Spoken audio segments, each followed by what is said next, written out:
बिस्मिल्लाहिर्रहमानिर्रहीम। Assalamu alaikum students, how are you students? I hope you are fine. It's your physics lecture class 9 on the behalf of Leeds Grammar School. Inshallah you will be learn and enjoy this video. Today our topic is variation of g with altitude. कि g के लिहाज से हम variation कैसे कर सकते हैं altitude के लिहाज से। एल्टीट्यूड का मतलब मैंने आप लोगों को स्टूडेंट लास्ट वीडियो में बताया भी था कि एल्टीट्यूड का मीन ये होता है कि ज़मीन से किसी भी ऑब्जेक्ट की हाइट जब अवे फ्रॉम द अर्थ वो मूव करती है तो हम उसको नाम देते हैं कि इसका एल्टीट्यूड का। फर्स्ट ऑफ ऑल स्टूडेंट, जो डायग्राम आपको सामने नज़र आ रही है इसमें अगर हम बात करते हैं तो मैस ऑफ अर्थ की सेंटर से हम डिस्टेंस ले रहे हैं फ्रॉम दिस मैस जो हमने सरफेस ऑफ अर्थ के बिल्कुल ऊपर रखा हुआ है। उसमें अगर हम देखें तो उसका डिस्टेंस फ्रॉम जो ज़मीन से हम ले रहे हैं इस मैस तक वो कितना है r। और जब अगर हम बात करें स्टूडेंट ये विदाउट एल्टीट्यूड है, मीन यहाँ पे सरफेस ऑफ अर्थ से अभी कोई डिस्टेंस हमें फाइंड आउट नहीं किया तो उसका फार्मूला जो हमारे पास होगा वो g is equal to capital G mass of earth over radius of the square between distance from the centre of earth से हम फाइंड कर सकते हैं। लेकिन जैसे स्टूडेंट हम यहाँ से ज़मीन से अनदर डायग्राम अगर हम देखें तो सरफेस ऑफ अर्थ यहाँ पे स्टूडेंट पहले हमने मैस यहाँ पे रखा हुआ था यानी सरफेस ऑफ अर्थ पे, लेकिन अब हमने उसमें थोड़ा सा एल्टीट्यूड यहाँ पे इंक्रीज़ कर दिया जिसका मतलब है h, यानी h हमने यहाँ पे बढ़ा दिया है और मैस को हमने यहाँ पे पुट कर दिया है। अब सेंटर ऑफ अर्थ से लेके इस डिस्टेंस तक टोटल जो हमारे पास डिस्टेंस होगा वो कितना होगा r, यानी कि जो ज़मीन से डिस्टेंस है from the surface of earth और जो सरफेस ऑफ अर्थ से लेके यानी स्पेस में जो हम आगे तक गए हैं वो होगा h और टोटल हो जाएगा r प्लस h। तो डेफिनेटली जो हमारे पास इस इक्वेशन के मुताबिक अगर फ्रॉम सरफेस ऑफ अर्थ के ऊपर जब ये मैस यहाँ पे है तो तब r स्क्वायर होगा, लेकिन जैसे ये सरफेस ऑफ अर्थ से बढ़ जाएगा तो तब हमारे पास इक्वेशन हो जाएगी r प्लस h का होल स्क्वायर। उसके अकॉर्डिंग अगर हम बात करें स्टूडेंट के जब हाइट यानी कि जो एल्टीट्यूड है अगर वो रेडियस 1 अर्थ रेडियस के इक्वल हो, यानी हम बात करते हैं 1 अर्थ रेडियस की, सो देन हमारे पास जो एल्टीट्यूड की वैल्यू होगी वो कितनी होगी 1/4 होगी।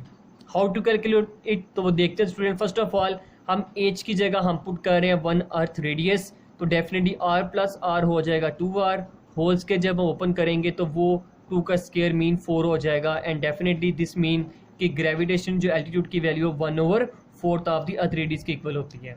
लेकिन जैसे स्टूडेंट अगर हम बात करें कि जब हाइट बराबर हो जाए किसके इज इक्वल टू 2r यानी कि 2 अर्थ रेडियस के, सो देन हमारे पास ग्रेविटी एल्टीट्यूड की वैल्यू कितनी होगी 1/9 of the radius of the अर्थ के बराबर। तो डेफिनेटली हम बात करते हैं हम वैसे ही स्टूडेंट जैसे एज की जगह हम 2r पुट करेंगे तो आंसर हमारे पास 3r स्क्वायर होल ब्रैकेट जब स्क्वायर ओपन करेंगे तो वो 9 की फॉर्म में चला जाएगा। जी students, from your book chapter number 5 page number 110 topic 5.3 variation of G with altitude. Altitude के मीन मैंने आपको बता दिया स्टूडेंट। एल्टीट्यूड का मतलब ये होता है कि वो हाइट जो हम किसी भी सी लेवल से अबव यानी हम बात करें तो उसको हम नाम देते हैं किसका एल्टीट्यूड का। उसी तरीके से स्टूडेंट अगर हम डायग्राम को देखें तो यहाँ पे वही डायग्राम जो हमने पहले इंसर्ट करवा दी है कि डेफिनेटली मैस ऑफ अर्थ से लेके जो डिस्टेंस हम बात करते हैं अवे फ्रॉम द अर्थ पे तो तब हमारे पास एज का यहाँ पे डिस्टेंस आता है। उसी तरह consider a body of mass m and altitude h, the distance of body from the centre of earth becomes r plus h। r plus student हुआ क्यों है, उसकी रीज़न ये थी कि ये हमने यहाँ से डिस्टेंस को बढ़ा दिया मैस को यानी कुछ स्पेस में ले गए जिसकी वजह से h का फैक्टर यहाँ पे हमारे पास यहाँ पे मौजूद हुआ है तो उसकी h की फॉर्म में को हम नाम देते हैं एल्टीट्यूड का। According to the above equation we come to know that height equal to 1 earth radius. अगर हाइट किसके इक्वल हो जाए 1 अर्थ रेडियस के तो स्टूडेंट हम बात करते हैं तो आंसर क्या हो जाएगा हमारे पास g becomes 1/4 of its value. g की वैल्यू कितनी हो जाएगी 1/4। अगर हम इसी तरीके से 2 अर्थ रेडियस करें हाइट को तो तब वैल्यू ऑफ g कितनी हो जाएगी 1/9 of its value of on the earth. जिस स्टूडेंट एग्जाम्पल नंबर 5.2 में calculate the value of g यानी कि हमने g ऑफ h यानी कि वैल्यू फाइंड करनी है यानी कि जिसमें हम एल्टीट्यूड का नाम बात करते हैं। एक्सटेंशन टू ग्रेविटी हमने फाइंड करना है एट एन एल्टीट्यूड। एल्टीट्यूड का मतलब स्टूडेंट मैंने आपको बता दिया कि वो h को रिप्रेजेंट करता है। h मीन कि वो हाइट को रिप्रेजेंट करेगा, उसकी वैल्यू कितनी है 1000 kilometre. The mass of the earth की वैल्यू कितनी है 6.0 multiply 10⁻⁴ kg। Radius of earth की वैल्यू कितनी है 6400 किलोमीटर। तो हेयर वो student that we solution r is equal to 6400 kilometre, radius of earth, altitude की value 1000 kilometre, mass of earth 6.0 into 10⁻⁴ kg।